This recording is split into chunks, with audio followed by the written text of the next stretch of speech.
Hey guys, this is Rahul. Welcome to our Current Affairs Top 5 series. In this video, we will discuss about 4th and 5th May 2020. This video is highly important for all Indian government exam as well as state government exam just like bank, SSC, JPSC, BPSC, JSSC, CTET, JTET, CDS, CAPF and many more exams. Let's see इस video के इन में आपको एक question दिया जा रहा है जिसका आंसर आपको कमेंट सेक्शन में देना है। तो आप हमारे इस वीडियो के लास्ट तक बने रहिए और जो लोग अभी तक हमारे चैनल से जुड़े नहीं हैं वो सब्सक्राइब करना मत भूलिएगा। तो देखते हैं आज का हमारा पहला क्वेश्चन क्या है। And the first question is here. किसानों को आपूर्ति श्रृंखला से जोड़ने के लिए वैज्ञानिक और औद्योगिक अनुसंधान परिषद CSIR द्वारा लॉन्च की गई मोबाइल एप्लीकेशन का नाम क्या है। And the right answer is किसान सभा। 1 मई 2020 को council of scientific and industrial research, central road research institute CSIR CRRI ने किसान सभा एप्लीकेशन लॉन्च की है। इस एप्लीकेशन को किसानों को माल ढुलाई और आपूर्ति श्रृंखला से जोड़ने के लिए लॉन्च किया गया है।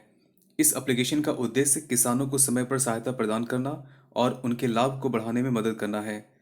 यह संभव है क्योंकि यह एप्लीकेशन मध्यस्थों के बीच हस्तक्षेप को कम करता है और सीधे संस्थागत खरीदारों के साथ जोड़ता है। इस प्रकार किसान अपनी फसलों के लिए सर्वोत्तम बाजार दर प्राप्त कर सकते हैं। नेक्स्ट है, मई 2020 तक कितने राज्यों को एक राष्ट्र एक राशन कार्ड योजना के साथ एकीकृत या इंटीग्रेटेड किया गया है। And right answer is 17। 1 मई 2020 को उपभोक्ता मामले, खाद्य और सार्वजनिक वितरण मंत्रालय ने one nation one ration card के तहत 5 राज्यों और केंद्रशासित प्रदेशों के एकीकरण को मंजूरी दी है। इन राज्यों में पंजाब, उत्तर प्रदेश, बिहार, दादर और नागर हवेली, दमन और दीव तथा हिमाचल प्रदेश शामिल हैं। इन राज्यों और केंद्रशासित प्रदेशों को मिलाकर लगभग 60 करोड़ लाभार्थियों को राष्ट्रीय खाद्य सुरक्षा अधिनियम के तहत जोड़ा जाएगा।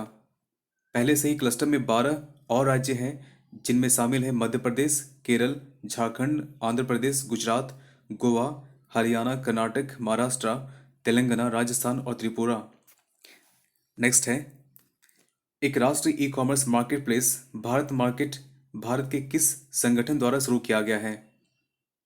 And right answer is Akhil Bharatiya Vyapari Sangh, confederation of all Indian traders. Akhil Bharatiya Vyapari संघ ने हाल ही में घोषणा की है कि वह एक राष्ट्रीय e commerce marketplace Bharat market launch करेगा। इस प्लेटफॉर्म का उद्देश्य सभी खुदरा व्यापारियों को बाजार से जोड़ना है जो प्रौद्योगिकी साझेदारों के साथ मिलकर काम कर रहे हैं, जो उपभोक्ताओं को अंतिम उपभोक्ताओं तक रसद और आपूर्ति श्रृंखलाओं में सेवा प्रदान करेंगे। नेक्स्ट है, औद्योगिकरण के युग के दौरान किस देश के श्रमिकों ने शोषणकारी उद्योगपतियों के खिलाफ विद्रोह किया जिसके कारण मई दिवस मनाया जाने लगा। And the right answer is America. औद्योगिकरण के युग के दौरान अमेरिका के मजदूरों ने अन्यायपूर्ण और श्रम प्रणाली और शोषक उद्योगपतियों के खिलाफ विद्रोह किया। उन्होंने उचित मजदूरी, काम के बीच ब्रेक और छुट्टियों की मांग की। 1 मई 1886 के विद्रोह को मई दिवस के रूप में मनाया जाता है। भारत में पहले मई दिवस 1 मई 1923 को लेबर, किसान पार्टी और हिंदुस्तान द्वारा चेन्नई में मनाया गया था। नेक्स्ट है, 2 मई को कौन सा विशेष दिवस मनाया जाता है और शरद ऋतु तथा वसंत ऋतु के दौरान वर्ष में 2 बार मनाया जाता है। And the right answer is अंतर्राष्ट्रीय खगोल विज्ञान दिवस। शरद और वसंत के दौरान अंतर्राष्ट्रीय खगोल विज्ञान दिवस एक वर्ष में 2 बार मनाया जाता है। इस वर्ष खगोल विज्ञान दिवस 2 मई को मनाया गया और इस वर्ष का अगला संस्करण 26 सितंबर को मनाया जाएगा। उत्तरी कैलिफोर्निया के खगोल विज्ञान संघ के अध्यक्ष ने 1973 में प्रथम खगोल विज्ञान दिवस का आयोजन किया था। इस दिन को मनाने का उद्देश्य ब्रह्मांड और खगोल विज्ञान के क्षेत्र के बारे में जागरूकता बढ़ाना है। नेक्स्ट है, बेंगलुरु में भारत ने किस देश के साथ मिलकर इनोवेशन फॉर क्लीन एयर नामक पहल की लॉन्च की थी। And right answer is United kingdom. Bharat और यूनाइटेड किंगडम ने बेंगलुरु में 2 वर्षीय संयुक्त पहल लॉन्च की है। इस पहल को इनोवेटिंग फॉर क्लीन एयर, स्वच्छ वायु के लिए नवाचार नाम दिया गया है। इस पहल के तहत वायु की गुणवत्ता और सुधारने के लिए महत्वपूर्ण कदम उठाए जाएंगे। इसके लिए उपग्रह डाटा, सेंसर डाटा इत्यादि का उपयोग किया जाएगा। इनोवेटिंग फॉर क्लीन एयर, जिसको हम हिंदी में कह सकते हैं स्वच्छ वायु के लिए नवाचार। नवाचार ध्यान दीजिएगा, इनोवेशन के बारे में बात की जाती है। नेक्स्ट क्वेश्चन है, नेशनल सिक्योरिटी गार्ड किस केंद्रीय मंत्रालय के अधीन कार्य करता है। एंड राइट आंसर इज केंद्रीय गृह मंत्रालय। 1984 बैच के हरियाणा कैडर के आईपीएस अफसर एस देवशाल को नेशनल सिक्योरिटी गार्ड एनएसजी का अतिरिक्त प्रभार सौंपा गया है। वे सुदीप लखटकी का स्थान लेंगे।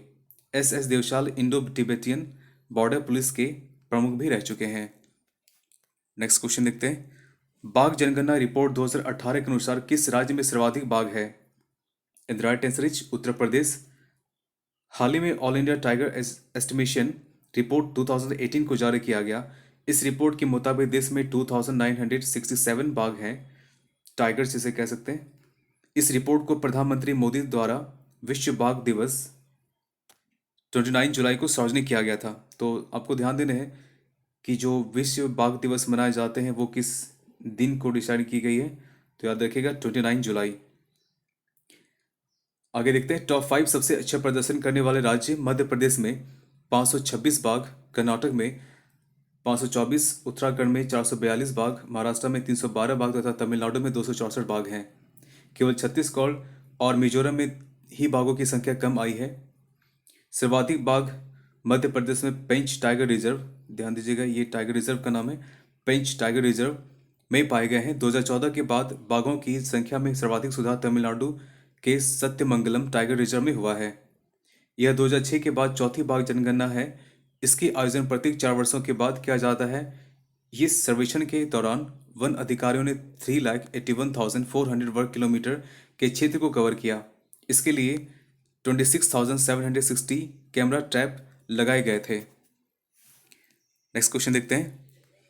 अटल सामुदायिक नवोन्मेषण केंद्र को किस शहर में लॉन्च किया गया है? And the right answer is नई दिल्ली। केंद्रीय पेट्रोलियम और प्राकृतिक गैस धर्मेंद्र प्रधान ने हाल ही में नई दिल्ली में अटल सामुदायिक नवोन्मेषण केंद्र लॉन्च किया है। इसके उद्देश्य सामुदायिक स्तर पर नवोन्मेषण को भावना को प्रोत्साहित करना है। अटल सामुदायिक नवोन्मेषण केंद्र भारत को 2025 तक $5 ट्रिलियन की अर्थव्यवस्था बनाने के लिए अटल सामुदायिक नवोन्मेषण केंद्र को महत्वपूर्ण भूमिका निभानी होगी। अटल सामुदायिक नवोन्मेषण केंद्र को अटल इनोवेशन मिशन के तहत लॉन्च किया गया है। स्थानीय स्तर पर नवोन्मेषण को बढ़ावा देने के लिए देश के सभी ग्राम पंचायतों में नवोन्मेषण केंद्र खोलने का कार्य नीति आयोग को सौंपा गया है। अटल इनोवेशन मिशन, तो ध्यान दीजिएगा ये इनोवेशन जिसके बारे में कहा जा रहा है बार बार, इसको इंग्लिश में कहते हैं इनोवेशन, यानी नई चीज़ों को खोज करने की क्षमता जिसमें हो, इनोवेटेड। नेक्स्ट क्वेश्चन देखते हैं। हाल ही में सुर्खियों में रहे कैफे कॉफी डे के संस्थापक कौन थे? And the right answer is VG Siddhartha. VG Siddhartha Karnataka के एक उद्यमी थे। वे Siddhartha cafe chain cafe coffee day के संस्थापक थे। हाल ही में उनका निधन हुआ है। Now question of the day is here. श्वेत क्रांति व्हाइट रिवोल्यूशन दुग्ध उत्पादन से संबंधित था। तो ध्यान दीजिएगा व्हाइट रिवोल्यूशन मिल्क के प्रोडक्शन से संबंधित है। इन द हेयर्स क्वेश्चन, इसके जनक कौन थे? तो आपको इसका आंसर कमेंट सेक्शन में देना है। Thanks for watching, have a good day all of you.